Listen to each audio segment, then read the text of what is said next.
আমার আজকের ভিডিওটি যদি আপনি দেখেন তাহলে অবশ্যই আপনার কাজকে আপনি অনেক সহজভাবে করতে পারেন। কাজ কিন্তু আমরা সবাই জানি, তবে কিছু টেকনিক কিন্তু আপনার কাজকে অনেক বেশি সহজ করে দিতে পারে।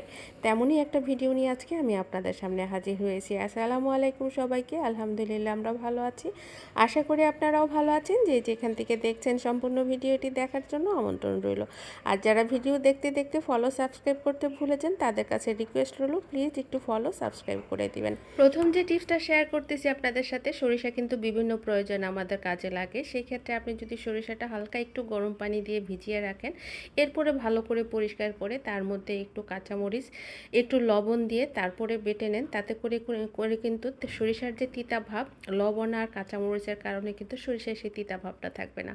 আর হালকা গরম পানি দিয়ে ভিজিয়ে নেওয়ার কারণে কিন্তু আপনার বাটা বা ব্লেন্ডারে যদি ব্লেন্ড করেন সেটা কিন্তু খুব সফটলি হয়ে যাবে।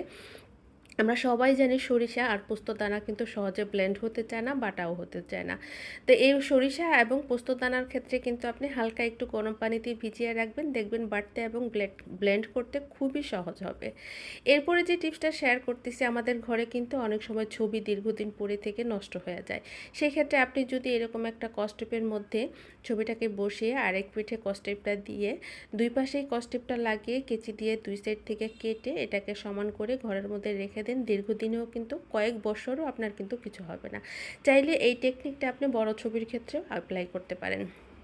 এরপরে যে টিপসটা শেয়ার করতেছি, কস্টেপ ব্যবহার করে রেখে দিই, এরপরে কিন্তু আমরা কস্টেপের মাথাটা খুঁজে পাই না। সেক্ষেত্রে আপনি যদি এভাবে একটু পাউডার মাখিয়ে নেন কস্টেপের মধ্যে, দেখবেন যে খুব সহজেই কিন্তু আপনি সেই অংশটা পেয়ে যাবেন, যে অংশটা আপনি খুঁজতেছেন, মানে কস্টেপের মাথাটা আপনার হাতেও পড়বে, চোখেও পড়বে। এরপরে যে কস্টেপের টেকনিকটা আমি শেয়ার করতেছি, কস্টেপ ব্যবহার করার পরে কিন্তু আমরা এমনিতেই রেখে দিই, যার ফলে কিন্তু কস্টেপের মাথাটা খুঁজে পাওয়া যায় না। কিন্তু আপনি কাজ শেষে যদি কস্টেপের মাথাটা এভাবে ভেঙে রেখে দেন, তাতে করে কিন্তু পরবর্তীতে এই মাথাটা খুঁজে পেতে আর আপনাকে কোনো রকম কষ্ট ভোগ করতে হবে না। পরবর্তী টিপসটা আমি আপনাদের সাথে শেয়ার করতেছি, দীর্ঘদিন ঘরে চুড়ি পরে থাকলে কিন্তু অনেক সময় হাতে পরা যায় না, কারণ আমাদের স্বাস্থ্য কিন্তু আপ ডাউন করে, অনেক সময় চুড়িটা ফেলেও দিতে ইচ্ছা করে না। সেই ক্ষেত্রে আপনি কিন্তু এইভাবে হাতে একটা পলিথিন নিয়ে তার মধ্যে কয়েক ফোঁটা তেল দিয়ে, তেলটা যদি আপনি পলিথিনের এপাশ ওপাশ ভালো করে মাখিয়ে নেন, তাতে করে আপনি কিন্তু ছোট চুড়িটাও খুব সহজে একদম ব্যথা ছাড়াই পরতে পারবেন।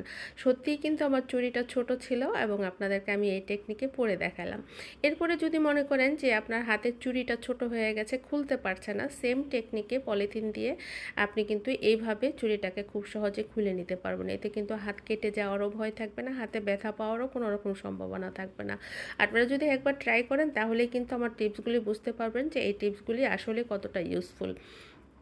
এরপরে আমরা কিন্তু নেল কাটার দিয়ে শুধুই নখ কাটি, তাই না? কিন্তু আমি আপনাদেরকে নেল কাটার দিয়ে কয়েল স্ট্যান্ড বানিয়ে দেখাবো। এটা কিন্তু প্রয়োজনে আমরা ব্যবহার করতেই পারি, তাই না? অনেক সময় ঘরে মেহমান আসে, দেখা গেছে এক্সট্রা কোনো স্ট্যান্ড নেই, সেক্ষেত্রে কিন্তু আমরা ব্যবহার করতেই পারি। তো কয়েলটা জ্বালিয়ে আমি আপনাকে বসিয়ে দেখাচ্ছি যে কয়েলটা কিন্তু এটার মধ্যে খুব সহজেই বসে যাবে এবং সারা রাত এভাবে থাকবে, চলবে, কোনো রকম সমস্যা হবে না। আর ভাঙা কয়েল যদি থাকে ঘরে, সেক্ষেত্রে আপনি সেটাকে কিভাবে ব্যবহার করতে পারেন? কাপড়ের ক্লিপ থাকে আমাদের ঘরে, সেক্ষেত্রে কিন্তু আপনি কাপড়ের ক্লিপের সাহায্যে আপনি এই ভাঙা কয়েলটা জ্বালাতে পারেন। আমি এটা রিলস আপলোড দিয়েছিলাম, একটা আপু বলছেন যে ক্লিপটা তো পুড়ে যাবে। আসলে ক্লিপটা পুড়ে যাবে না, কারণ এই ক্লিপটা কিন্তু খুব ভালো মানের ছিল। আপনি চাইলে কিন্তু স্টিলেরটা ব্যবহার করতে পারেন।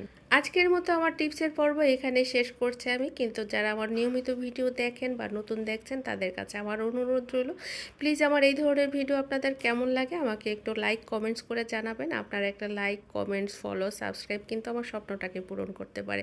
আর আপনাদের দ্বারা যদি আমার স্বপ্নটা পূরণ হয়, নিঃসন্দেহে আপনাদের কোনো ক্ষতি হবে না, তাই না? যাই হোক, এতক্ষণ সাথে থাকার জন্য ধন্যবাদ। ভালো থাকবেন, সুস্থ থাকবেন। আল্লাহ হাফেজ।